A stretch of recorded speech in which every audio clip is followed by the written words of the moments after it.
ಶಾಲೆ ಕಲ್ತವ್ರಷ್ಟೇ ಶಿಕ್ಷಣವಂತರ ಅಥವಾ ಶಾಲೆಗೆ ಹೋಗದವರು ಅನಕ್ಷರಸ್ಥರು ಅವರು ಶಿಕ್ಷಣವಂತರು ಅನ್ಲಿಕ್ಕಾಗೋದಿಲ್ಲೇನು?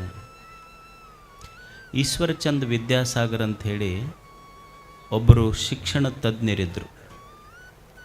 ಈಶ್ವರಚಂದ್ರ ವಿದ್ಯಾಸಾಗರ್ ಅವರ ಹೆಸರು. ಅವರು ಸಮಾಜ ಸುಧಾರಕರು ಆಗಿದ್ದರು.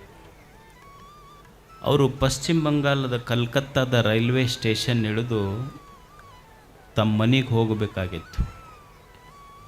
ಹೋಗುವಾಗ ಹಿಂದಿನ ಕಾಲ ಈಗಿನ ಕಾರಿನ ವ್ಯವಸ್ಥೆಗಳಿರಲಿಲ್ಲ. ಅವಾಗ 3 ಗಾಲಿ ರಿಕ್ಷಾ ಇರ್ತಿದ್ದು, ಸೈಕಲ್ ತುಳ್ಯವು 3 ಗಾಲಿ ರಿಕ್ಷಾ.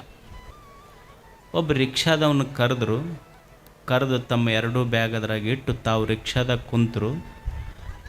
ಪಾಪ ಸ್ವಲ್ಪ ವಯಸ್ಸಾದ ಮನುಷ್ಯ ರಿಕ್ಷಾ ತುಳ್ಕೊಂತ ಹೊಂಟ. ಸ್ಟೇಷನ್ನಿಂದ ದಯಾನಂದ ಸಾಗರ್, ಈಶ್ವರಚಂದ್ರ ವಿದ್ಯಾಸಾಗರ್ ಅವ್ರ ಮನೆ ಕಡೆ ಹೊರಟ. ಅದು ಬ್ಯಾಸಗಿ ದಿವಸ, ಭಾಳ ಸೆಕೆ. ಇವರು ಕೇಳಿದ್ರು, ಎಷ್ಟು ದುಡ್ಡು ರೈಲ್ವೆ ಸ್ಟೇಷನಿಂದ ಮನೆಗೆ ಅಂತ. 50 ರೂಪಾಯಿ ಅಂತ ಹೇಳ್ದವ.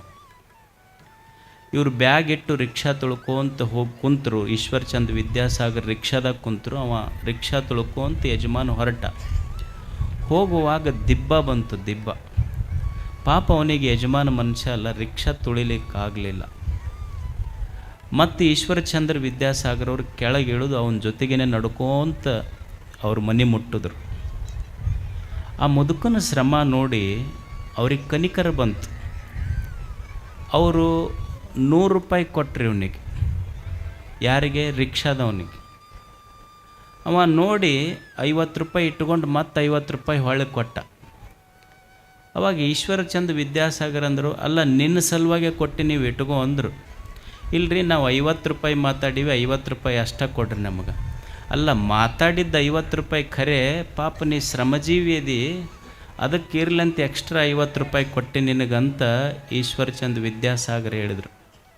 ಅವಾಗ ಅವ ರಿಕ್ಷಾ ಹೇಳ್ದ, ಸಾಹೇಬ್ರ, ನಾವು ರಿಕ್ಷಾ ಹೊಡೆಯವರೇ ಹೊರತು ಭಿಕ್ಷಾ ಬೇಡವರಲ್ಲ ಅಂತ. ಈಶ್ವರಚಂದ್ರ ವಿದ್ಯಾಸಾಗರ್, ನಾವು ರಿಕ್ಷಾ ಹೊಡೆಯವರೇ ಹೊರತು ಭಿಕ್ಷಾ ಬೇಡವರಲ್ಲ ಅಂತ. ಅವನಿಗೆ ಅಕ್ಷರ ಗೊತ್ತಿಲ್ಲ, ಆದರೆ ಎದ್ಯಾಗ ಶಿಕ್ಷಣದ ಸರಸ್ವತಿ ದೇವಿಯೇ ಕುಂತಾಳೆ. ಇದು ನಿಜವಾದ ಶಿಕ್ಷಣ. Education is that by which character is formed. ಯಾವುದಕ್ಕೆ ಶಿಕ್ಷಣ ಅನ್ನಬೇಕು ಅಂದರೆ, ಯಾವುದು ನಿನ್ನ ಎದೆಯೊಳಗೆ ಸದ್ಗುಣಗಳನ್ನು ಬೆಳೆಸ್ತದೋ, ಯಾವುದು ನಿನ್ನ ತಲೆಯಲ್ಲಿ ಯಾವುದು ಒಳ್ಳೆಯದು ಕೆಟ್ಟದ್ದು ಅನ್ನೋದರ ವಿವೇಕ ಹೇಳ್ತದೋ, ಯಾವುದು ನಿನ್ನ ಕಾಲ ಮೇಲೆ ನೀನು ದುಡಿದು ಇನ್ನೊಬ್ಬರಿಗೆ ಕೈಯೊಡ್ಡಿ ಬೇಡದೆ ನೀನು ದುಡಿದು ಬದುಕುವುದನ್ನು ಕಲಿಸ್ತೈತೆಲ್ಲ, ಅದು ನಿಜವಾದ ಶಿಕ್ಷಣವೇ ಹೊರತು ಅಕ್ಷರ ಜ್ಞಾನದ ಶಿಕ್ಷಣ ಅಲ್ಲ. ಅಕ್ಷರ ಜ್ಞಾನದಕ್ಕಿಂತ ಆತ್ಮಜ್ಞಾನ, ಅರಿವಿನ ಜ್ಞಾನವೇ ನಿಜವಾದ ಶಿಕ್ಷಣ. ನಾವೆಲ್ಲ ಮಕ್ಕಳಿಗೆ ಇವತ್ತು ನೀವು PUC ಸೆಕೆಂಡ್ ಇಯರ್ ಸೈನ್ಸ್ ಮಕ್ಕಳು ಹೆಂಗಾಗಿರ್ತಾವೆ ಅಂದ್ರೆ ಜೊಯ್ಯಾಗಿರ್ತಾವೆ. ಅವಕ್ಕೆ ಬರೀ CET NEET, CET NEET, CET NEET. ನಾನು ಭಾಳ ಸಲ ಇದನ್ನು ಹೇಳ್ತೀನಿ ತಂದು ಪೇರೆಂಟ್ಸಿಗೆ, ಏನಂದ್ರೆ ಮಕ್ಕಳಿಗೆ ಬರೀ ನೀಟ್ ಓದಿಸೋದು ಶಿಕ್ಷಣ ಅಲ್ಲ, ನೀಟ್ ಬರೆಸುವುದು ಶಿಕ್ಷಣ ಅಲ್ಲ, ನೀಟಾಗಿ ಬದುಕುವಂತೆ ಕಲಿಸುವುದು ಸಹಿತ ನಿಜವಾದ ಶಿಕ್ಷಣ. ನಮ್ಮ ಮಕ್ಕಳಿಗೆ ನೀಟಾಗಿ ಬದುಕಲಿಕ್ಕೆ ಕಲಿಸ್ಬೇಕು. ಇವತ್ತು ನಮ್ಮ ಶಿವಣ್ಣವರು ಅವ್ರ ಮಕ್ಕಳಿಗೆ ದುಡಿಯುವ ಸಂಸ್ಕಾರವನ್ನು ಕೊಟ್ಟಿದ್ದಾರೆ. ನಾನು ಮಠಕ್ಕಾದ ಮೇಲೆ ಹೊಸ ದಾಸೋಗೇನ ಕಡಿಮೆ ಮಾಡಿದ್ವಲ್ಲ, ಅವತ್ತಿನಿಂದನೂ ಶಿವಣ್ಣನ ಸೇವೆ ಭಾಳ ದೊಡ್ಡ ಸೇವೆ. ಭಾಳ ಮಂದಿಗೆ ಗೊತ್ತೈತಿ ಇಲ್ಲ ಗೊತ್ತಿಲ್ಲ. ಆತ ಎಂದ ದಾಸೋಗ ಪ್ರಾರಂಭ ಆಗ್ತದೆ, ರಾತ್ರಿ ಒಂದು ದೋತ್ರ ತಂದೊಂದು ಅಂಗಿ ವಸ್ತ್ರ ಇಟ್ಕೊಂಡು ಬಂದಂದ್ರೆ ಇಡೀ ದಾಸೋಗ ಮುಗಿಯುವವರೆಗೆ ಅವ ರೇಷನ್ ಕೋಲೆಗ ಮುಕ್ಕೊಂತಾನಲ್ಲೇ.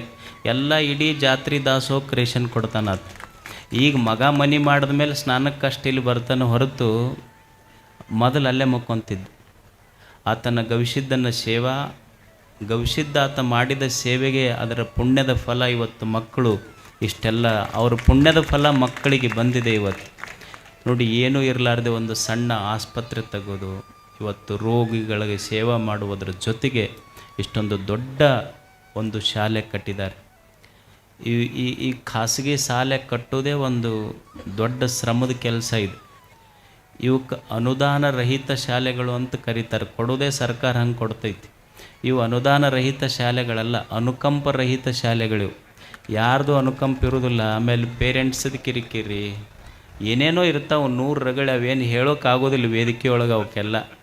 ಯಾವನೊಬ್ಬ ಒಂದು ಅಪ್ಲಿಕೇಶನ್ ಹಾಕ್ತಾನೆ, ನನ್ನ ಮಕ್ಕಳಿಗೆ ಫ್ರೀ ಕೊಟ್ಟರೆ ಅಪ್ಲಿಕೇಶನ್ ಹಿಂದಕ್ಕೆ ಅಂಥವ್ರು ಭಾಳ ಮಂದಿ ಮಹಾತ್ಮರು ಹುಟ್ಟಿರ್ತಾರೆ.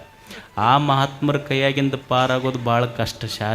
ಶಾಲೆ ನಡೆಸೋರು ಅಂದ್ರೆ ಒಂದು ಶಾಲೆ ಕಟ್ಟಿ ನಡೆಸುವ ಒಂದು ನೋವು ಕಟ್ಟಿದವನಿಗೆ ಗೊತ್ತಿರ್ತದೆ ಅದು ಎಷ್ಟು ಶ್ರಮದ ಕೆಲಸ ಅಂತ ತಿಳ್ಕೊಂಡು.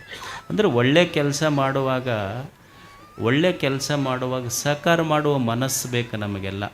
ಅದನ್ನು ಕೆಡಿಸುವಂಥ ಮನಸ್ಥಿತಿಗಳು ಬರಬಾರ್ದು. ಅದು ಒಳ್ಳೆಯದು ಅಲ್ಲ.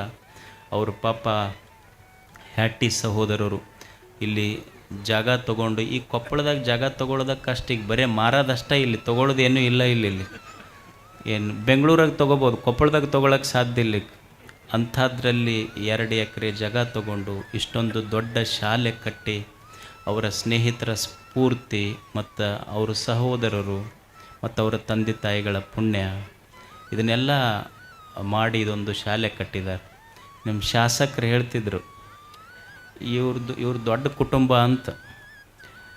ಇವರು ಇಲ್ಲಿ ಕುಂತವರೆಲ್ಲ ಅದಕ್ಕಿಂತ ಜಾಸ್ತಿ ಅಷ್ಟು ಬೀಗರು ಅದಾರ ಇದ್ರಾಗ. ಊರನ್ನವ್ರಿಗೇನಿಲ್ಲ, ಅವ್ರದ್ದು ಅಷ್ಟರ ಫ್ಯಾಮಿಲಿ ಕೂಡಿಸಿದ್ರೆ ಅವರಿಗೆ ಒಂದು ಸಾಲ ಬೇಕೀಗ. ಅಷ್ಟು ಮಂದಿ ಬೀಗರು, ಮೈನಹಳ್ಳಿ, ಸಿಂಧೋಗಿ, ಕಾತರ್ಕಿ, ಗುಡ್ಲಾನೂರ, ಯಾಕಡೆ ಯಾವ ಊರಾಗ ಹಳ್ಳ್ಯಾಗ ಹೋದ್ರು ಅಷ್ಟರು ಬೀಗರು ಅದಾರ. ಅವರಿಗೆ ಒಂದು ಸಾಲ ಬೇಕೀಗ. ಅಷ್ಟೆಲ್ಲ ದೊಡ್ಡ ನಮ್ಮ ಕೊಪ್ಪಳ ತಾಲೂಕಿನೊಳಗೆ ದೊಡ್ಡ ಕುಟುಂಬಗಳಲ್ಲಿ ಇದು ಒಂದು ದೊಡ್ಡ ಕುಟುಂಬ ಗುರುತಿಸುವಂಥದ್ದು. ಮತ್ತು ಸೇವೆ, ದಾಸೋಹ, ಗುರು ಹಿರಿಯರಲ್ಲಿ ಭಕ್ತಿ ಎಲ್ಲವೂ ಸಹಿತ ಆ ಮನೆತನ ಮತ್ತು ಆ ಮಕ್ಕಳಲ್ಲಿನೂ ಸಹಿತ ಆ ಸಂಸ್ಕಾರ ಬಂದಿದೆ. ಭಗವಂತ ಗವಿಸಿದ್ದ ಆ ಮಕ್ಕಳಿಗೆ ದುಡಿಯುವ ಶಕ್ತಿ ಕೊಡಲಿ.